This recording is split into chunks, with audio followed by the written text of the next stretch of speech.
నమస్తే 99 TV politics కి స్వాగతం. నేను రవిశంకర్ విళ్ళ.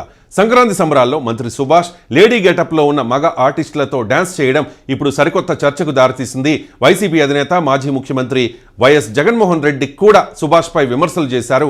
దీంతో జగన్ కు ఆడ మగ తేడా తెలియదా అంటూ ఎద్దేవా చేస్తూ ఉన్నారు మంత్రి సుభాష్ అనుచరులు. వాస్తవానికి సుభాష్ సంక్రాంతి సంబరాల్లో భాగంగా లేడీ గెటప్ లో ఉన్న మగ జబర్దస్త్ ఆర్టిస్టులతో ఆడి పాడారు, డాన్సులు కూడా చేశారు. కానీ ఎక్కడా కూడా మహిళలతో అసభ్యంగా ప్రవర్తించలేదు.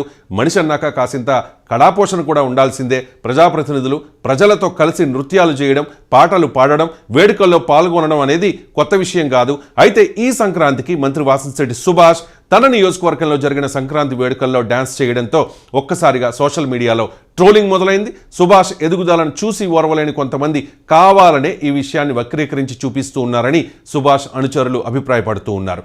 లోకల్ నాయకులు చెప్పిన విషయాల్ని కనీసం క్రాస్ చెక్ చేసుకోకుండా వాటి ఆధారంగా చేసుకుని జగన్ ఆరోపణలు చేయడం కరెక్ట్ కాదు అనేది సుభాష్ వాదన. జగన్కు ఆడ మగ తేడా కూడా తెలియదా అంటూ సుభాష్ అభిమానులు, టీడీపీ కార్యకర్తలు మండిపడుతూ ఉన్నారు.